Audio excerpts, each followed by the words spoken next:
Kesi ya Lissu yazidi zua kizaazaa. Wapo wanaodai kuna mpango wa kumwachia kimya kimya pasipo watu kujua, huku Chadema ikilalama vikali kitendo cha kesi hiyo kusogezwa tena mbele.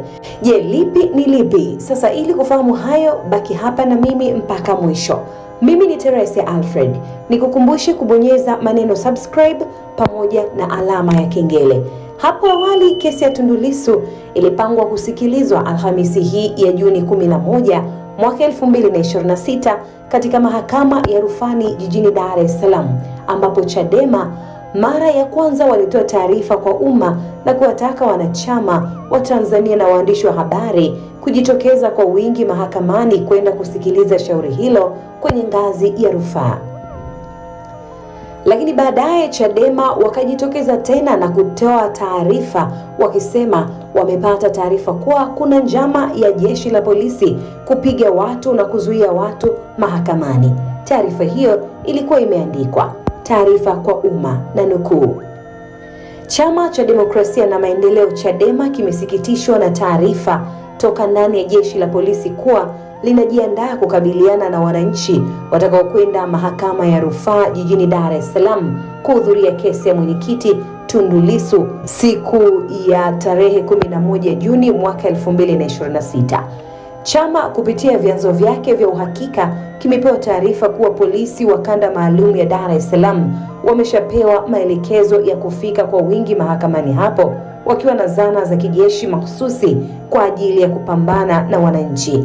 Polisi wanadai wanafanya maandalizi hayo kutokana na taarifa walizozipata kuwa Chadema imeandaa vikundi vya watu waliokusudia kufanya maandamano na kuleta vurugu mahakamani siku hiyo. Chadema kinapenda kulitaarifu jeshi la polisi kuwa chama hakijaandaa kikundi chochote cha watu wa kufanya maandamano au kupanga kuleta vurugu mahakamani hapo kabla, wakati na baada ya shauri la mwenyekiti Tundu Lissu. Chama kinapenda kuchukua fursa hii kukanusha taarifa hizo za uongo zilizopikwa ili kuwatisha wanachama na Watanzania wanaokusudia kuja mahakamani wapate hofu ya kujitokeza na pia kuchafua taswira njema ya chama mbele ya umma na jamii ya kimataifa, ambapo pia Katibu Chadema John Mnyika alisema amepewa taarifa kuwa kuna mpango wa kundi fulani la vijana kuvalishwa sare za Chadema na kuagizwa ilete fujo mahakamani mapema ili polisi wapate sababu za kuadhibiti Chadema halisi. Mnyika akaitaka mamlaka ya mahakama ya rufani kutumia ukumbi mkubwa wa mahakama kuu, kwani siku hiyo kwa taarifa alizonazo mahakama kuu hakuna kesi, ili kuweza kuwapa nafasi watu watakaofika kusikiliza kesi hiyo, kwani ni kesi ya umma na kubwa zaidi nchini.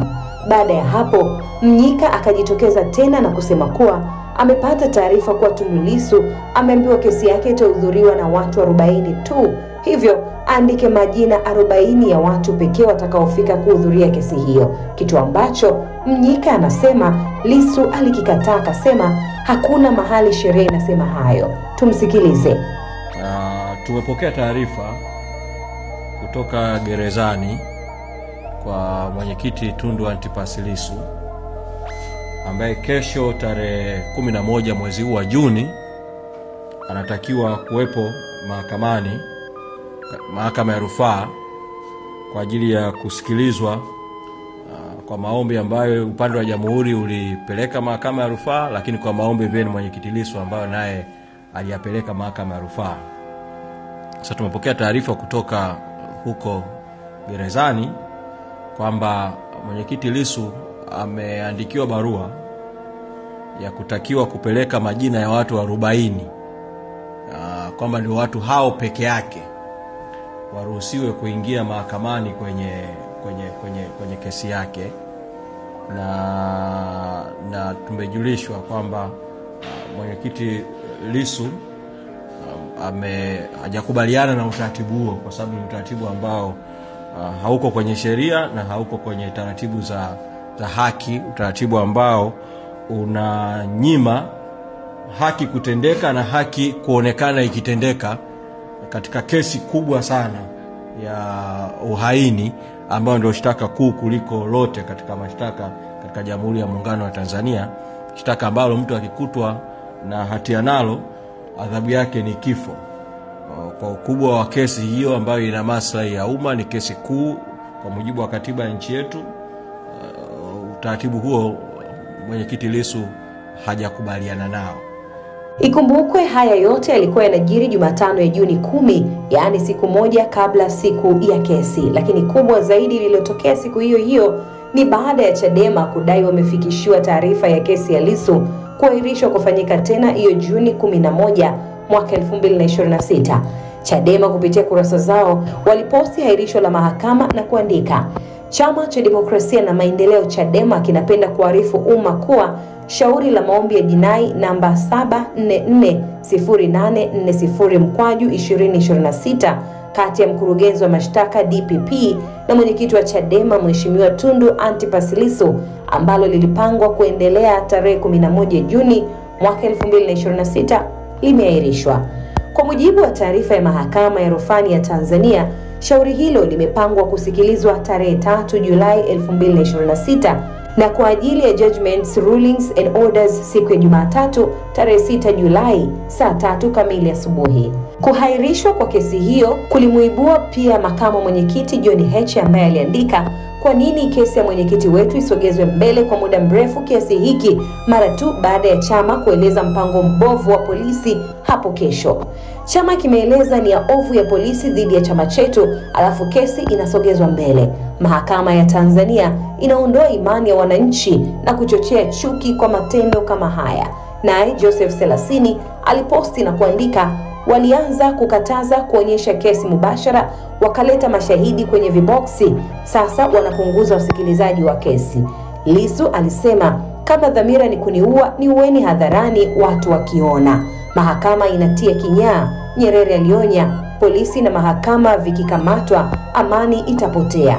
Hayo ndiyo yaliyojiri, mtazamaji wangu, baada ya kesi ya Lissu kusogezwa mbele. Lakini ikumbukwe, huko mitandaoni wanaharakati wengi waliwahi kusema Lissu huenda angeachiwa huru Juni hii 11 mwaka 2026, na hapo ndipo walipodai huenda watu walikuwa wanazuiwa kufika wengi ili aachiwe kimya kimya. Kufuatia hayo, mwanaharakati maarufu nchini Tanzania Maria Sarungi, yeye ameposti na kuandika, tetesi hii ya kesi ya Lissu kusogezwa inaweza kuwa kutupoteza, ila inawezekana akaletwa mahakamani leo, yaani Juni 11 mwaka 2026 na kuachiwa kwa kufutiwa kesi au njia nyingine, au akaachiwa na kupelekwa nyumbani. Tukae standby maeneo hayo. Hawa watawala eti hawataki Lissu aonekane ameshinda na sisi wananchi kufurahi.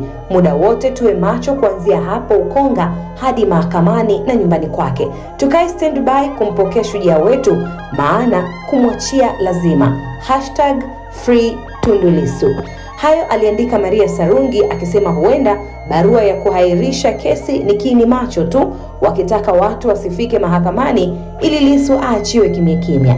Hayo ni baadhi tu nilionukuu toka kwa wahusika niliokutajia. Kuhusu lipi litatokea, sisi bado hatujui, lakini tunaendelea kufuatilia na tutakuletea hapa. Yapi maoni yako? Tuandikie hapa chini. Hii ni Mseto Media na mimi ni Teresia Alfred. Hakikisha umesubscribe, comment, like na kushare. Mseto Media, we connect everywhere.